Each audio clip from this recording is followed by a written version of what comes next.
Sound of a phone ringing, muffled. A woman's voice, cold and precise, says, "You need to learn a lesson." A beat of silence. Then a single sharp crack like a tree branch breaking under immense weight. The camera tightens on a shattered phone screen, a single drop of blood blooming across the glass. The day was a perfect forgery of peace. A flawless suburban Tuesday, stitched together with the gentle hum of lawn mowers and the scent of freshly cut grass. To Leo, it felt like a trap. The sun, a relentless spotlight in a cloudless sky, baked the asphalt of the cul-de-sac and glinted off the chrome of his 10-year-old Corolla. He hated this part of town. Every house was an immaculate fortress, every lawn a testament to obsessive control. He clutched the faded thermal bag, its contents a forgotten order of gluten-free quinoa and a smoothie that was already separating into layers. His phone buzzed with a message he already knew by heart.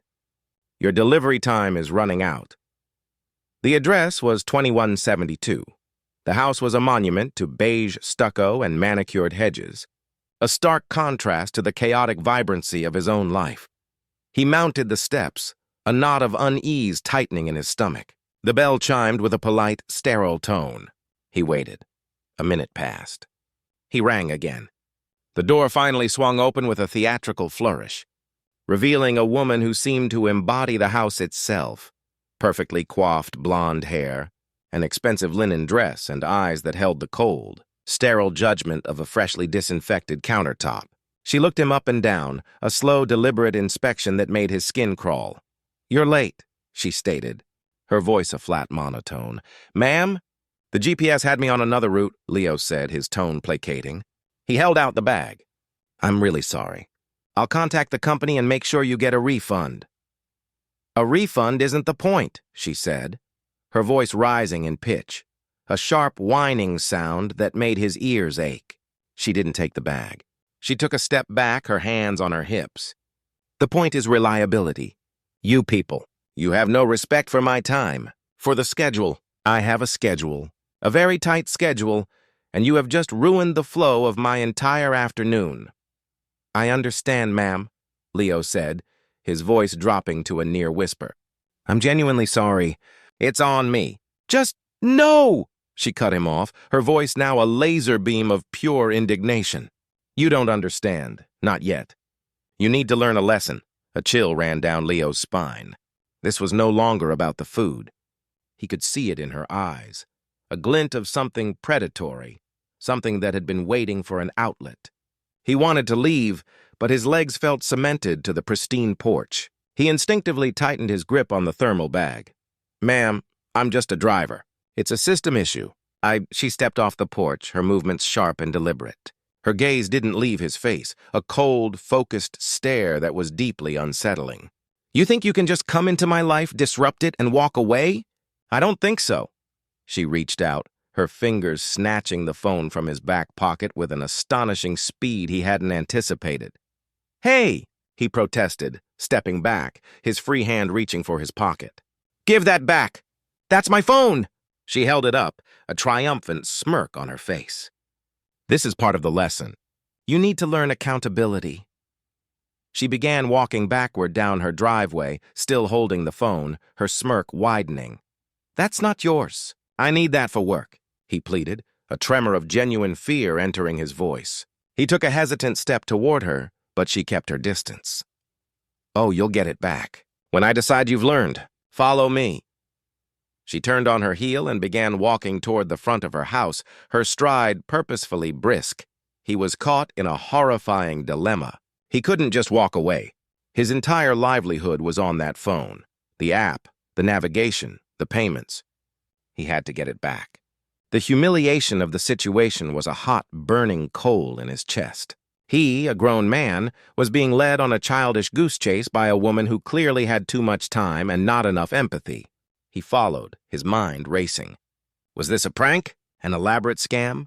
He looked around for hidden cameras, for a neighbor, for anything that might explain the surreal cruelty of the moment.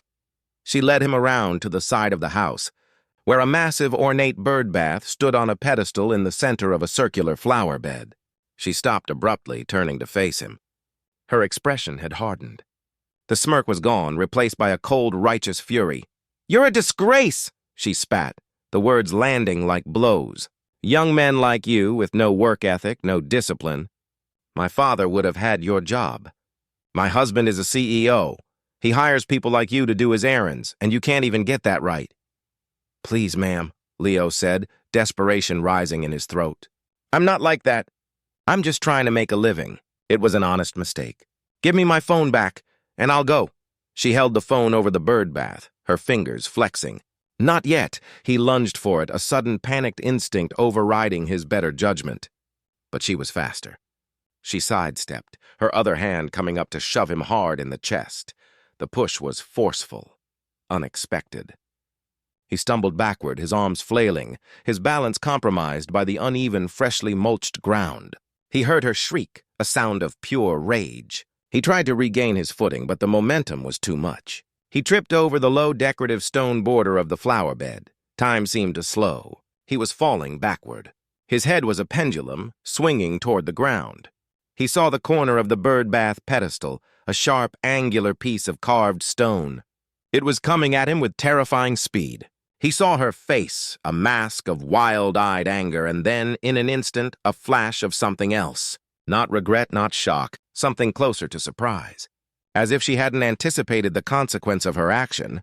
Then, there was only a blinding white light and a thunderous, shattering noise. Not the sound of a phone hitting the ground. The sound of something heavy hitting something harder. His vision went black. Karen stood over him, her chest heaving.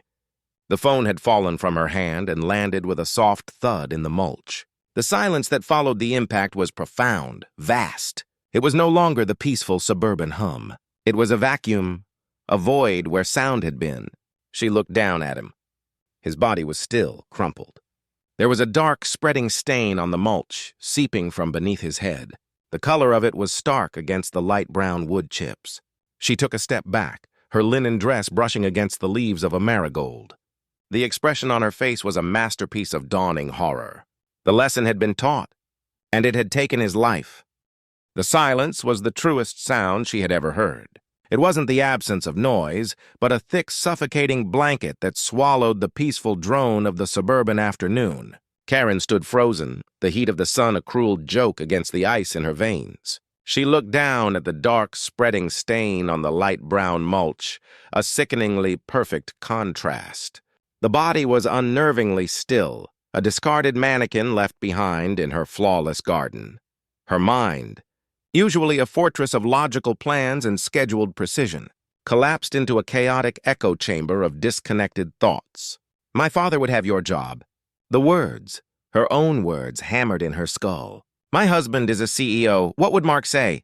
He would say she was a fool, that she had compromised everything for a petty argument. The sheer, grotesque triviality of it all was a fresh kind of horror.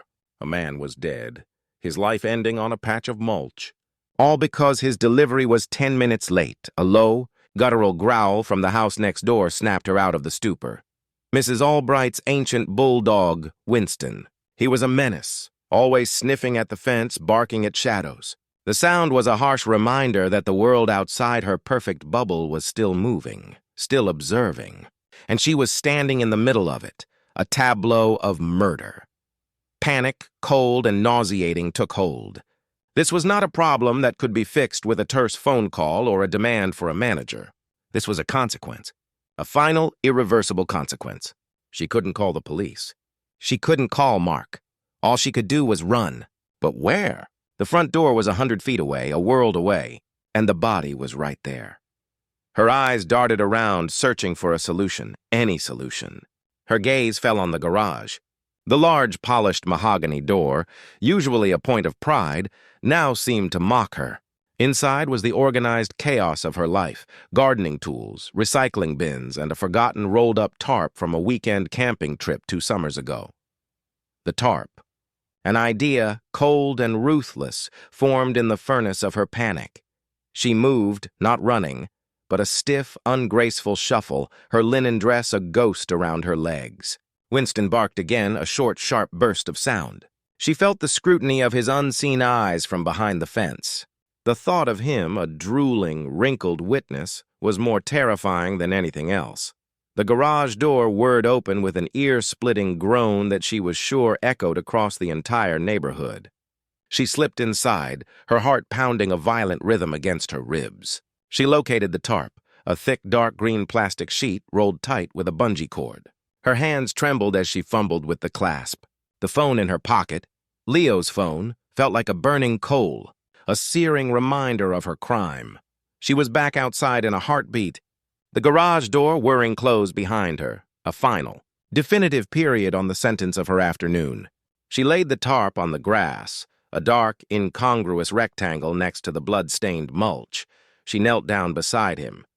Up close, he didn't look like a man who had ruined the flow of her afternoon. He looked like a boy. A young, tired man with a faint line of stubble on his jaw and a mole on his temple. The thermal bag lay next to him, a crumpled, pathetic symbol of his last errand. She reached out, her fingers hovering over his wrist. A small, desperate part of her wanted to feel a pulse, to find life. But she knew. She had heard the sound. She had seen the way his body had gone limp. There was no life there. Only the cold reality of a life she had taken. With a gasp, she grabbed his arms and began to drag him onto the tarp. His body was heavier than she had anticipated, a dead weight that resisted her every pull. The mulched ground was uneven, her footing was insecure, and the weight of him was immense. She grunted with the effort, her perfect hair coming undone, strands clinging to the sweat on her forehead. The fabric of her expensive dress was stained with the brown of the mulch, the deep red of his blood. Finally, with a Herculean heave, she managed to get him centered on the tarp. She rolled him up, a crude, grotesque burrito, and secured the ends with the bungee cord. The task was done, but the mess was far from over.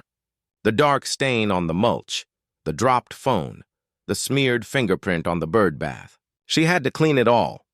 She ran back to the garage, grabbing a bottle of bleach and a few rags. The stench of the bleach was sharp and acrid, cutting through the sweet scent of the marigolds. She doused the mulch, scrubbing at the stain with a frantic, animalistic energy. She felt like a mad woman, a perfect suburban housewife on her hands and knees in a floral dress, scrubbing blood from her prize-winning garden. The phone, Leo's phone, lay forgotten, a beacon of damning evidence in the midst of her panicked cleanup. She grabbed it, wiping it clean of her fingerprints with a bleach-soaked rag, the screen's light a final, pathetic plea. An agonizing hour later, the mulch was a pale, discolored patch. The birdbath was clean. The body was still there, but it was a tidy bundle now, a problem she could move. Her hands were raw, and the smell of bleach clung to her, a constant reminder of her actions. She dragged the tarp-wrapped body to the trunk of her Mercedes, a silent accomplice. The weight of it made her groan, her muscles screaming in protest. With one final desperate push, she managed to lift it high enough to heave it inside. The trunk lid slammed shut with a quiet, efficient thud. She stood there, breathing heavily, looking at her perfectly manicured lawn. The only thing out of place was the small, discolored patch on the mulch. She had done it. She had cleaned up the evidence. She had contained the problem.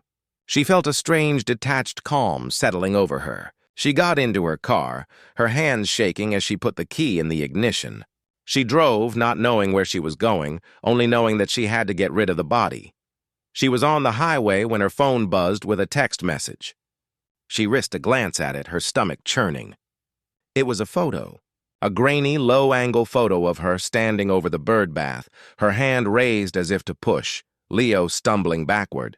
The text message that accompanied it was simple, but it felt like a death sentence. I saw what you did. The world outside her car windows had dissolved into a panicked blur. The highway signs, the passing cars, the endless procession of green and brown. It was all a meaningless backdrop to the single.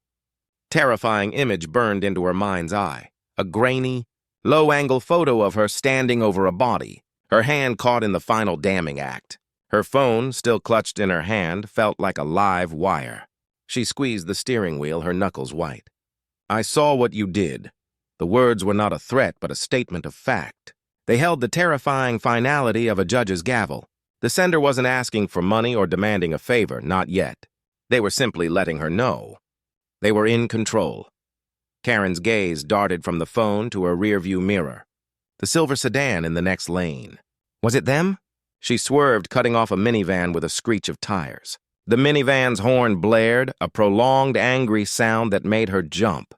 She sped up, her heart hammering against her ribs, the weight in the trunk a silent accomplice to her crime and her panic. She took the next exit, a random, desperate turn, leaving the freeway behind. The suburban streets she now found herself on were a suffocating maze of identical houses.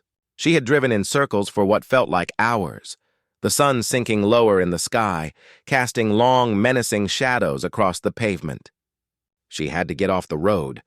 She couldn't think, not with the possibility of a witness following her every move. Her phone vibrated again, a new message. She didn't want to look, but she had to. Look out your window.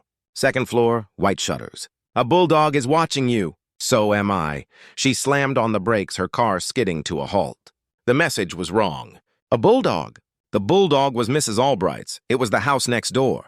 She wasn't near her house. Her mind reeled. Was the blackmailer taunting her? Were they at her house, watching her car's GPS signal? Was it all a sick game? The paranoia was a living thing, a coiled serpent in her gut, hissing at every car that passed, every face in a window. She checked the time. It had only been an hour since she had left her driveway. The sun had barely moved. The haze of her panic had made it feel like an eternity. She had to think. The blackmailer was a local. They knew her house, her neighbor. They knew about Winston. They had to be a neighbor. Her mind raced through her cul-de-sac. Mr. and Mrs. Peterson, retired, gentle, and in their 80s. They barely left their house. Could they have seen her from their upstairs window? Then there was the new family, the Millers, 2 young kids, a perpetually stressed mother who worked from home. The husband, a lanky man who jogged every morning with a Bluetooth headset, barely acknowledged anyone. Could it be one of them? The most likely candidate, the most terrifying candidate, was Mrs. Albright herself. The woman was an enigma. She was a recluse, a widow who had lived on the cul-de-sac for 30 years, her only companion a snarling bulldog. She rarely spoke to anyone, but she was always there, a shadowy figure behind the curtains, her presence felt, if not seen. Karen had always dismissed her as a harmless eccentric, a cranky old woman who didn't fit in. But now she saw her as a potential monster. The thought of Mrs. Albright with her thick-lensed glasses and her permanent scowl, watching her from a high window, a witness to her greatest crime, was a vision of pure, unadulterated terror. She had to get rid of the body. She had to do it now before the sun went down, before the blackmailer made a move. She pulled a U-turn and started back toward the highway, her sense of direction returning with a cold, desperate clarity. She needed to find a desolate place, a place where no one would ever look. Her phone vibrated a 3rd time. She didn't even hesitate. She opened the message. It was a single line of text. Drop the phone. Now. Throw it out the window. This was not a demand for money. This was a test. A demand for obedience, a display of power. He wanted to cut off her last line of communication, to force her into a terrifying state of isolation. But it was also an opportunity. If she dropped her phone, the blackmailer would know she was cooperating. It would show that she was afraid. And fear in this twisted game was a bargaining chip. She gripped her phone, her thumb hovering over the discard button. But what if it was a trick? What if he was testing her to see if she would get rid of a crucial piece of evidence? She couldn't. It was her only connection to the outside world, to the GPS, to the one person who could help her, her husband, Mark. She needed to talk to him. He was a CEO. He was a man who handled problems. He would know what to do. But the fear of the blackmailer was more immediate, more visceral. She had to do what he said. She rolled down the passenger window. A gust of wind rushed into the car, a momentary, thrilling release. She held the phone over the open window, her fingers trembling. The cold air whipped at her face, and she took one last look at the pristine device, a final, pathetic plea for normalcy. She thought of her life, of the dinner party she was supposed to be hosting tonight, the manicured lawn she had just ruined, and the body in her trunk. And she knew that the perfect life she had so carefully constructed was over. It was gone. It had ended the moment she had pushed him. She flung the phone out the window, a desperate final act of surrender. It hit the pavement with a series of sharp, sickening pops and skids, the glass shattering, the phone itself coming to a rest in the overgrown grass of the median. She watched it recede in her rearview mirror, a tiny, discarded artifact of her past life. The car felt different now, more isolated. The silence was back. But this time, it was not the quiet of the suburbs, but the lonely, desolate quiet of a car with a secret. The blackmailer had won this round. He had forced her into a state of total, terrified submission. She drove on, her mind racing, searching for a place to get rid of the body. She thought of the lake her family used to go to, a vast, remote body of water surrounded by dense woods. It was an hour's drive, but it was the only option. It was far away, it was secluded, and it was deep. She was 10 minutes from the lake, the GPS of her mind her only guide, when her car slowed to a halt. The engine sputtered and died. She turned the key again and again, but the engine was completely dead. The car was out of gas. She had been so consumed by her panic, by the messages, by the terror of the body in her trunk, that she had not noticed the little red light on her dashboard, the little red light that had been warning her for the last 10 miles that she was running on fumes. She was stranded, in the middle of nowhere, with a dead body in her trunk. The blackmailer hadn't just sent her a photo and a text message. He had been watching. He had been planning, and he had just turned her. The sound of the sputtering engine, followed by a final defeated shudder, was the most terrifying silence Karen had ever heard. It wasn't a quiet silence, but a screaming one, filled with the echoes of every panicked thought and every desperate action that had led her to this moment. Her perfect car, her symbol of control and success, was now just a silent, immobile tomb on a desolate road. She turned the key again, a futile, pathetic gesture. The dashboard lights flickered, a cruel joke of life, and then vanished. The world outside the windows had swallowed the last vestiges of daylight, replaced by a deep, impenetrable dusk.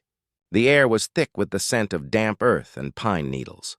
The forest, which had seemed like a refuge 10 minutes ago, now loomed, a dark, menacing wall on either side of the road. She was alone, stranded with a dead body in her trunk, and somewhere someone was watching her. A shudder ran through her, a tremor of pure, unadulterated fear. She felt like a character in a horror movie, a helpless victim trapped in a car that refused to start.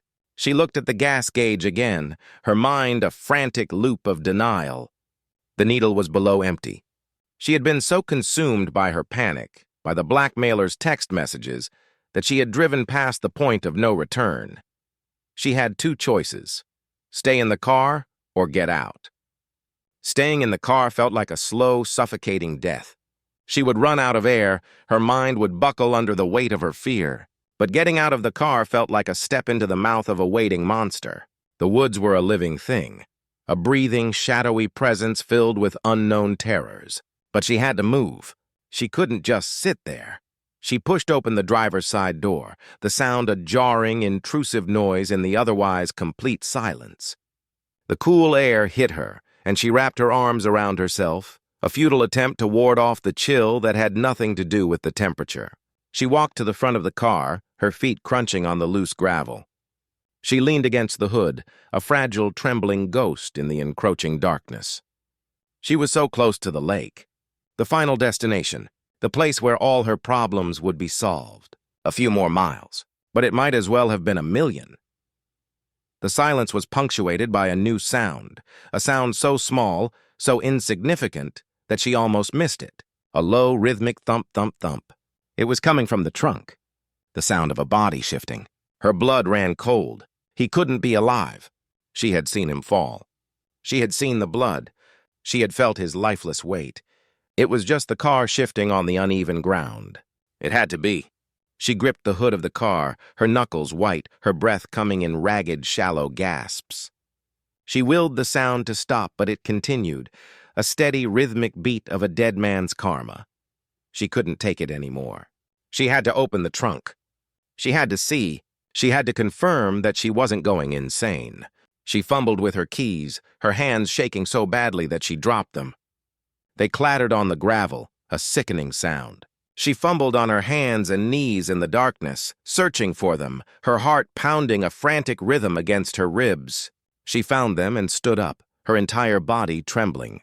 She walked to the back of the car, her feet dragging through the gravel. The air was still and cold, and the sound of her own breathing was the loudest thing in the world. She inserted the key into the trunk lock. Her hand was so unsteady that she couldn't get it to turn. She gripped the key with both hands, her teeth gritted in frustration. Finally, with a sharp metallic click, the lock gave. She lifted the trunk lid. The sight was so banal, so completely ordinary, that it was a fresh kind of horror. The tarp was still there, a neat, tidy bundle, a dark green burrito. It hadn't moved. The sounds had been in her head, a cruel joke of her own making. She slumped against the car, her forehead pressed against the cool metal of the trunk lid. The relief was a tidal wave, a sudden, powerful release of tension that left her gasping, and then she saw it. Tucked neatly into the bungee cord that held the tarp together was a single white envelope. It was sealed with a perfect, elegant flourish of red wax, stamped with a simple, anonymous crest. She knew it hadn't been there before. Her hands had been all over that tarp. She would have seen it. The blackmailer had been here. He had been close. He had been so close, her hands shook as she reached for the envelope. She peeled it from the tarp, the wax cracking with a faint, brittle sound. She held it up to the dim light of the moon, her mind a frantic rush of questions. What did it say? Was it a demand for money? A threat? She tore it open, her fingers fumbling with the paper. The letter was a single page, written in a beautiful, flowing cursive, the handwriting so elegant and precise that it seemed to mock the horrific reality of the moment. She read it, the words swimming before her eyes, her mind struggling to comprehend their meaning. Dearest Karen, I've been following you, watching you. You did well to get rid of your phone. That was the right move. I see you're having some car trouble. Don't worry, I anticipated this. I've left a small gift for you. You'll find it under the front seat. It's not a phone. It's a key to your new life. Welcome to the game. You'll find the next clue in the gas cap. Your friend, the Watcher. The note dropped from her hand, a single sheet of paper fluttering to the ground. She stared at it, her mind unable to process the words. A key to a new life. And he was her friend? He had anticipated this. He had planned it all. The photo, the texts, the car running out of gas. It was all a part of a meticulously orchestrated game, a twisted lesson in punishment. The terror she had felt before was nothing compared to this. The blackmailer wasn't just watching her. He was a master manipulator, a cruel puppeteer pulling her every string. A new sound, a sound she hadn't heard before, broke the silence. A soft dell. The click of the lock was a hammer blow, shattering the fragile quiet. Karen's head snapped up, her eyes wide with a cold, paralyzing dread.